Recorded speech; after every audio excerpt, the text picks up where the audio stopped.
traditional tascas, a secret sauce, and a seafood stew from Brazil. This week we're in Lisbon, Portugal. Traveling the world to bring you delicious dishes, tasty beverages, and interesting experiences. This is the Destination Eat Drink Podcast on the Radio Misfits Podcast Network. I'm Brent Peterson. Welcome to Destination Eat Drink, the travel podcast for foodies. This is where we explore the great cuisine of the world at destinationeatdrink.com, on the Destination Eat Drink YouTube channel, and here on the Destination Eat Drink podcast. And this time, we're talking about a place I love visiting and that is on lots of people's bucket list, Lisbon, Portugal. But first, if you like the podcast, rate and review Destination Eat Drink on your podcast app. You can also support the show with a one-time or ongoing contribution at buymeacoffee.com/Destination Eat Drink. And thank you very, very much. Celia Pedrosa is the author of the cookbook Eat Portugal. She's also a foodie tour guide and writer for Culinary Backstreets in Lisbon. We met in Lisbon in the Estrela garden before she took me on the Culinary Backstreets Lisbon Awakens tour. We talk about our favorite spots to get a Pastel de Nata in Lisbon, and then Celia tells me about some amazing African and Indian food in Lisbon, as well as a bread for Easter. And before we hear this conversation, know that it's a little different from my usual episodes in that Celia and I are outside and there is a bit of street noise. And at one point, an elderly lady comes up to her and interrupts the conversation, which I thought was hilarious, so I left that in. Okay, I'm starving, so let's eat. Destination Eat Drink. Celia from Culinary Backstreets, welcome to Destination Eat Drink. It's such a pleasure to get to talk to you today in this beautiful garden right here in Lisbon. Thank you, Brent. Yes, we're here in Estrela. Estrela, yeah. Jardim de Estrela. It's a beautiful garden, but we're near the street, so there will be some noise. People should be aware of that. We're also in the flight path, so planes may pass overhead, but that's okay. We'll be able to still talk. Now, you're originally from Lisbon. Yes. And, I've lived in Portugal for about 2.5 years, and I've noticed a lot of changes. I'm wondering, from your viewpoint, you've been here for so long, what have you seen has been the big changes that have occurred over the years? You're right. It has changed a lot, especially in the last 5-6 years. Over time there was a lot of changes. I don't recall it so well, but since the revolution in 1974, and then when the people from the former colonies had to flee and came to Lisbon, this was also a moment that I remember, especially when people from Angola were returning, so many thousands, and that had a big impact in our food, but we'll get later to that. But the most interesting was this sudden interest for Lisbon when tourism was not Lisbon was not a major destination. It not like Barcelona or other European cities, but in the last 10 years, we started to have a lot of these good visitors. A lot of visitors, which made an impact, and then the city woke up to this reality. All of a sudden, you started to have the tuk-tuks, all these things that we didn't have before. And we started to have other things on offer, even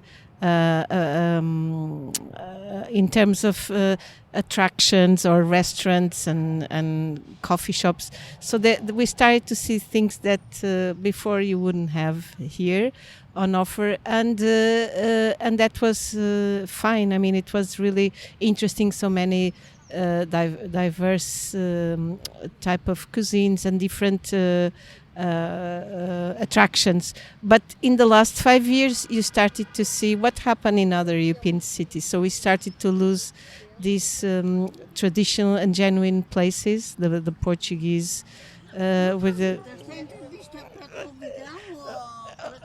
No, obrigada. So they started to see all this the closure of many of the places. Even in this tour that we do here in Estrela and Campo de Rico, we started to witness a lot of changes, and I mean, we start to lose the what makes us different from other cities.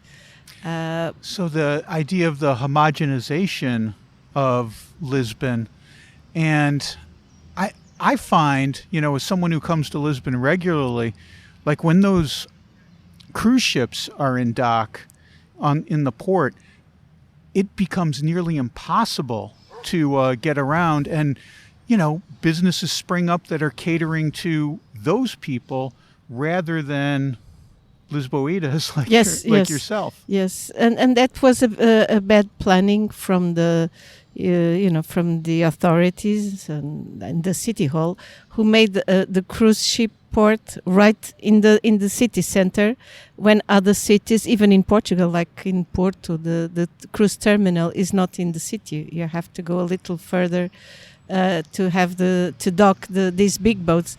Like you said, it's when there's days we have 3, 4, even 5 cruise ships. The crowds are intense, and it's not the city cannot absorb such big crowds in that area. It's very on the waterfront near Alfama, so which is the oldest neighborhood in Lisbon, with these tiny streets and these very narrow alleys. It's impossible to absorb the crowds. So that also has to do with the planning of the city, of the city hall and the authorities, as Lisbon, also because of the geography with the hills and with this large waterfront, needs planning to which is something that even in Roman times they were good at doing, and Lisbon has a lot of that Roman heritage too. Let's talk about food. And, I was thinking, Easter just passed, and I always look forward to Easter in Portugal because of the specific foods that we have. What do you look forward to? What kind of foods do you like to eat? And is there anything from when you were growing up that you're especially fond of around Easter time? In my family around Easter time, there was always 2 big influences, one from Beira Baixa and one from the Algarve. And so we've always had these traditional folares, which is like a cake that is not very sweet, and it's spicy with cinnamon and aniseed, and not very sweet. So it's a bit almost like a sweet bread. But it's traditional to have that around Easter. In Beira Baixa, it's a little different, as it has almost it's so spicy that you don't taste so much other ingredients. But in the Algarve, they have in the area of Olhão this layered folar, which it also has cinnamon, of course, but it's very buttery and rich and intense, and it's very sweet. So these are the ones. These are my favorite around Easter time. I see in the pastelerias this bread. It looks like Portuguese sweet bread. I've actually never had it, but I see it every Easter. And then right in the middle is a hard-boiled egg. Yes.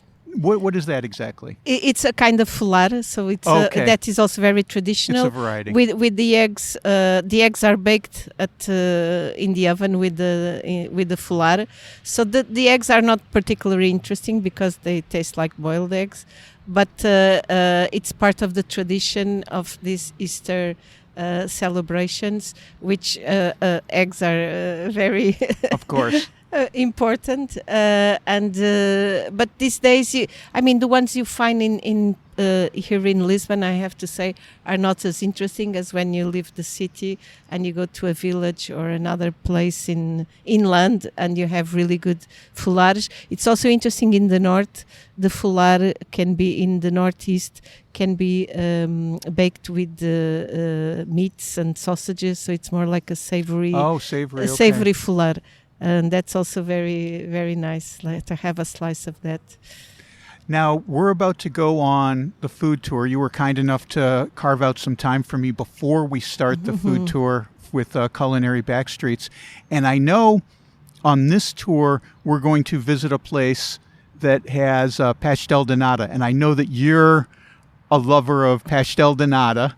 So, if we're going to talk about Lisbon, we have to talk about Pastel de Nata. And I'm going to put you on the spot a little bit and ask you what your favorite place is for Pastel de Nata, and then I'll tell you what my favorite place is. Okay, we can swap. Yes, I love Pastel de Nata. I always have. It was always my favorite pastry, and I have a sweet tooth like most Portuguese people, but Pastel de Nata was always my favorite. Even when it was not before, even some 10 years ago, you wouldn't have Pastel de Nata everywhere in Portugal or everywhere in Lisbon, so it would be more in certain places. And then we started to have so much success with the people visiting us that then all these bakeries specialized open, like Manteigaria, which is great and I really like, or others that are focusing only on Pastel de Nata, like Castro. But I really like that too, but probably my favorite is the one we're going to have here on the tour. Okay. Which is Aloma. Maybe because it's been one of my favorites since my teenage years.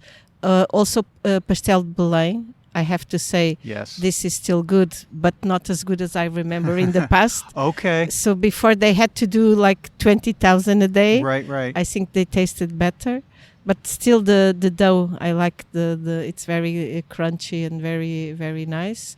And Pastelaria Sant Antonio in Alfama. Yes. It's also the custard there is one of my favorite. But then the one that really impresses me is in a restaurant. It's not in a bakery. It's in Bairro do Avilés, where José Avilés has this wonderful place in Chiado. And he makes a very light version. So it's not so sweet, I think, but the dough is amazing. So it melts in your mouth. And you have to try it, Brent. I'm not familiar with that one. I do know the other places. I've been to Aloma, and I like it a lot. And I agree with you about Pastéis de Belém. I really like it a lot. And I avoided that place for the longest time because I thought it was just a tourist destination. And then I went in there and I tried it, and I was like, these are really, really, really good. Yeah. I really like them a lot. And it's, sorry to interrupt you, but it's impossible to have one in Pastéis de Belém because when they're so warm and you need always to have two. Yeah, right out of the oven. They're so good. But, and you mentioned my favorite place of all time, which is Sant Antonio. I love that place. And it was the first place a friend of ours, when we first came to Lisbon years ago, she took us there. And it's still my favorite. Maybe because it was the first place I ever had it, but it was so good. And it's still so good. The crust is great. And like you said, that egg custard warm out of the oven, it's absolutely divine. Whenever I'm in that neighborhood, I always go there to get a Pastel de Nata. And they're getting very popular. So now sometimes they also have a line. Yeah. And what I'll do is when I get in line, sometimes I'll be like, they'll let you choose which one you want, and I'll be like, well, which one's is there one coming out of the oven? That's the one I want. I don't want it if it's been sitting there for a while. I'm going to get the one that just came out of the oven because then it's warm and it's gooey and it's just perfection. I particularly like the ones there that have the caramelization, that have that are a little like brown, and these are my favorites. So I when they ask, I also choose always the ones that have like this burnt on top. Yeah. That caramelization is key. So good. All right. Well, I wanted to talk a little bit today about some of the influences that have come. You mentioned earlier coming from places like Angola and Mozambique, and also influences from India and Brazil. So let's break it down a little. Maybe we start in Africa. Tell me about the cuisine that's come from Angola that is now here in Lisbon. I mean, there's a lot of different cuisine and a lot of different dishes, but probably the easiest ones to find will be the chicken with piri piri. So this was something that was brought from Angola and Mozambique. It's not originally from here.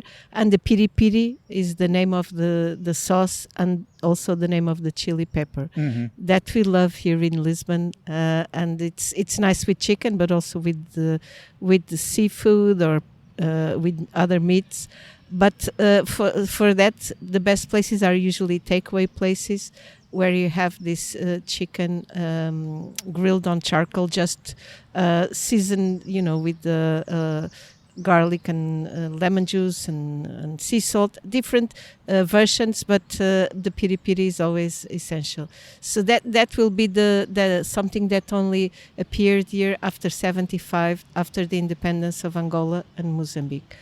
But something that I also recommend, and it's really delicious, is a dish from Cape Verde, from these islands in West Africa. And they have this dish. It's a stew with several types of beans and hominy. And in Lisbon we're lucky because we have really good restaurants for cachupa from different Cape Verde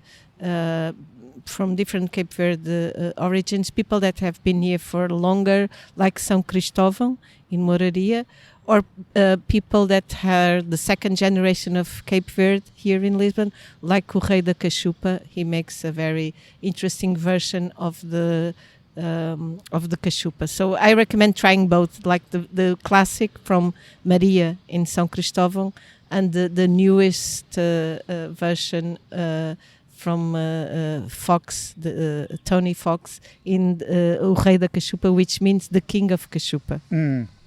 I think when especially Americans come over here, I think they are surprised at the amount and the quality of the African food that you can get here. They don't automatically think, oh, right, Portugal had these colonies for many, many years, and then they had people who came here after independence. And I mean, you go into Alfama and there are amazing African restaurants there. One from Mozambique, and yes, and Angola. I also like Casa de Angola. It's also very good to have like traditional, like muamba, and these traditional dishes from Angola, which are very, very good and very different. And the quality is amazing, the quality of these dishes. Let's talk a little bit about Indian food. The Portuguese were explorers, and they brought cuisine all over the world and shared it with many places. And I didn't make the connection until after I moved here, but it makes total sense that Portugal is responsible for bringing chili peppers, hot peppers, spicy peppers from the New World when they were in Brazil and places like that to India. Yeah. And without hot peppers, Indian food would be much less interesting, I think. So we have the Portuguese to thank for that. Portugal also had a colony in a place called Goa for 500 years. And so because of that, there's super interesting now Indian cuisine in Lisbon. Can you talk about that a little bit? Yeah, that it's all like you said.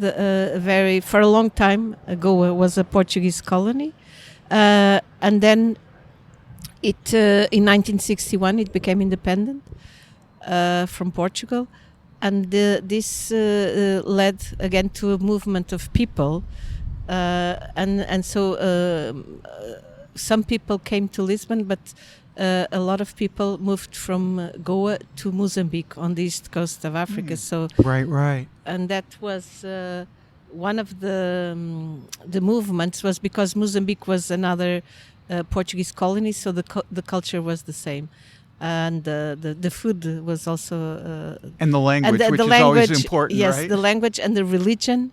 A lot of people in Goa were Catholics, so this when Mozambique became independent in 1975. And people, there was a civil war in Angola, and in Mozambique there was a conflict too. People moved to Lisbon.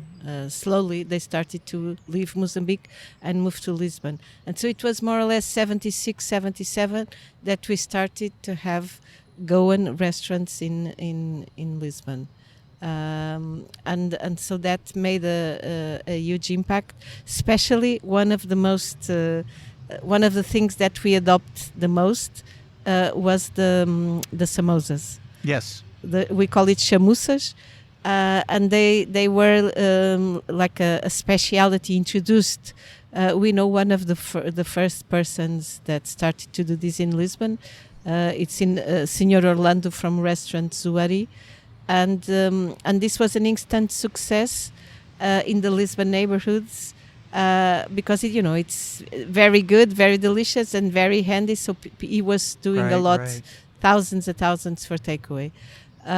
So a bit like the chicken with piri piri, it was the same people that had to live their life in either in Africa with chicken with Angola and Mozambique, and in Goa. And they moved to Lisbon in the end and started new businesses here. And so these new businesses that we know were restaurants. In the case of the chicken, they were mostly takeaway places. But going to the Goan influence in Lisbon, I think the chamuças is the most visible. But there's another dish that you can find it probably in the United States that has a Portuguese origin, which is the vindalho or the vindaloo. Vindaloo. Yes. Yeah. We're going to taste this today too. Oh, good. I'm looking forward to it. Yeah.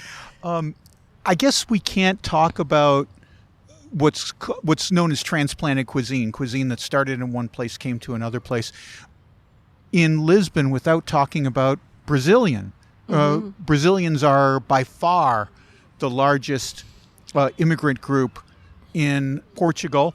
And of course, there's a huge Brazilian community, a vibrant, exciting Brazilian community here in Lisbon.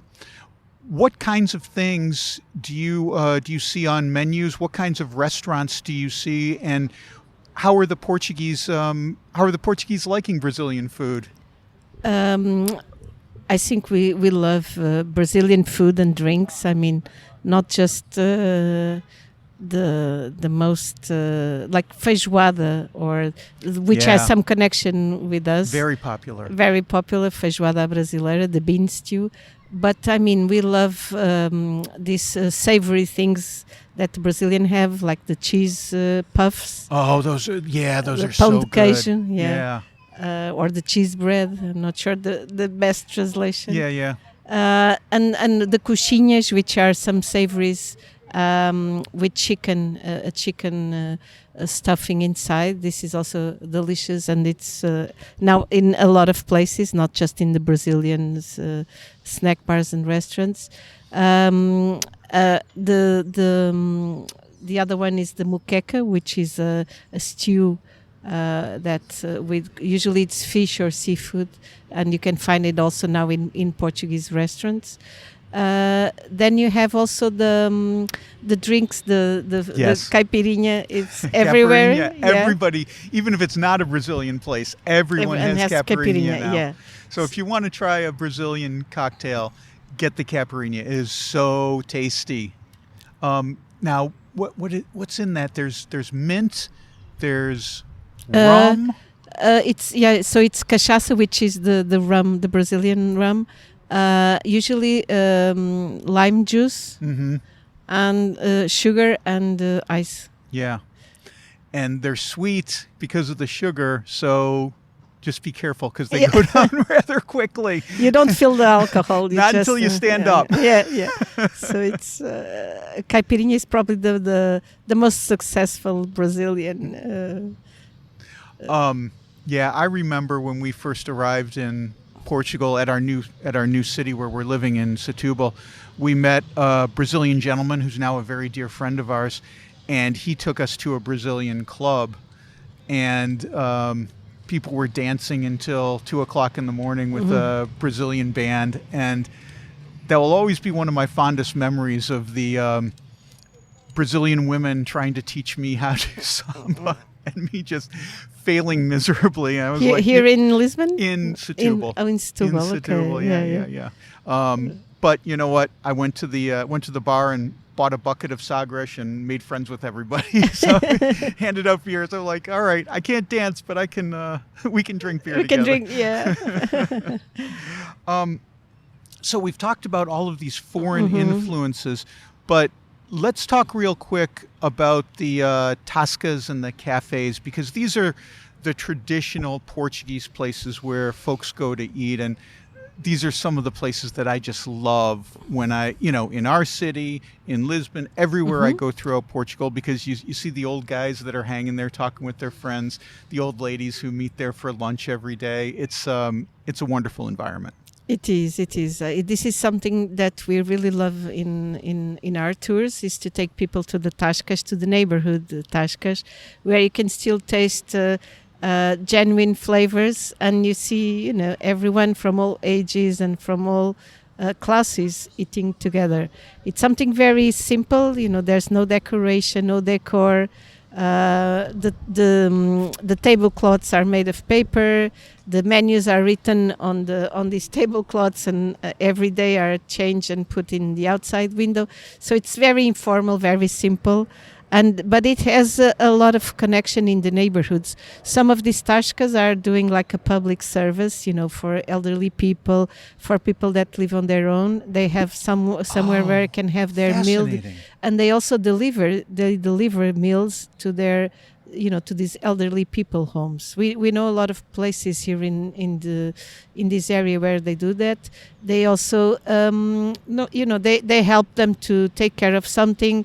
They get mail or something that is comes the mailman brings something. The tasca will keep it there until Senor Silva comes. So there's a lot of these ties that are precious in the community, and that's why we also do a lot of part of our work is to support these, either by writing or by taking people to these places.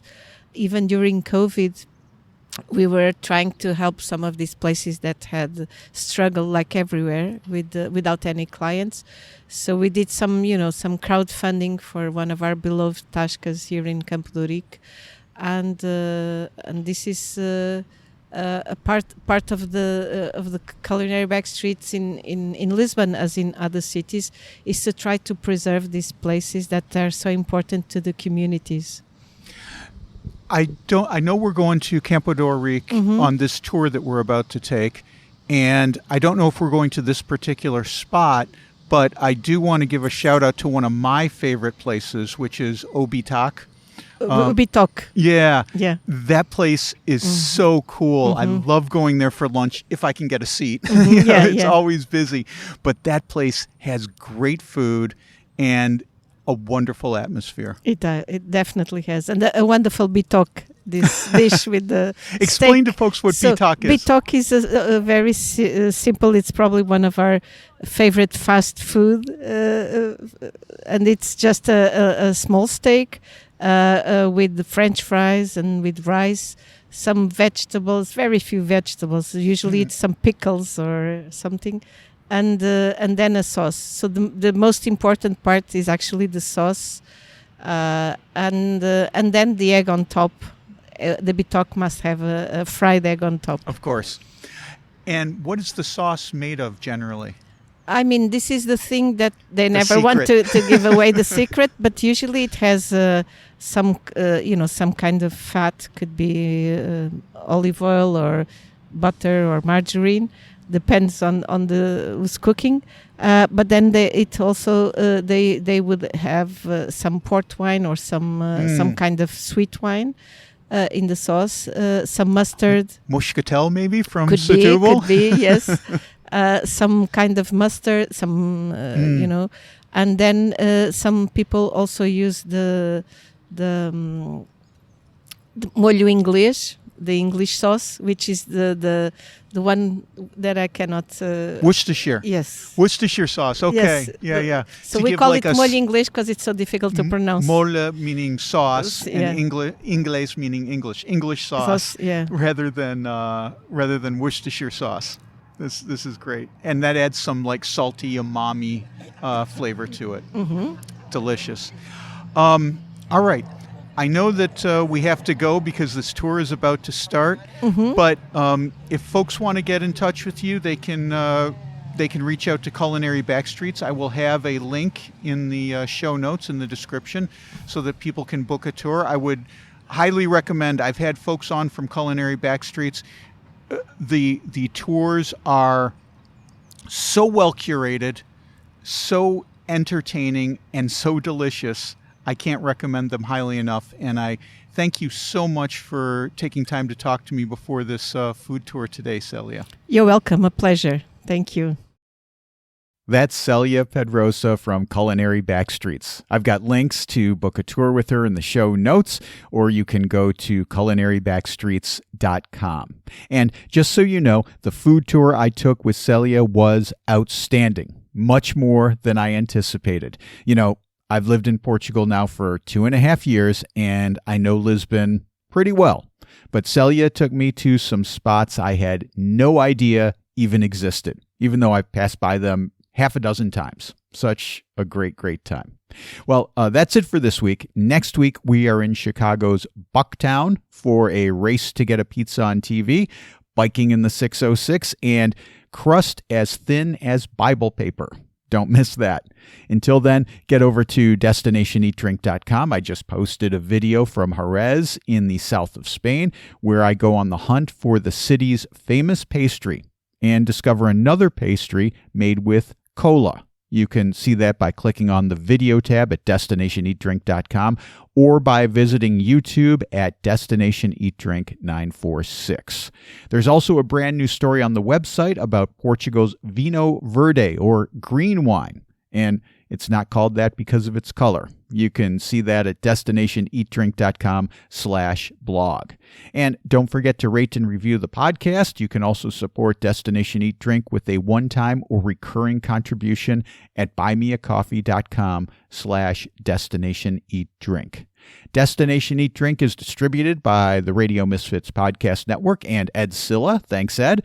I'm Brent Peterson. I'll see you down the road. Join us next week for another culinary adventure on Destination Eat Drink, a presentation of the Radio Misfits Podcast Network.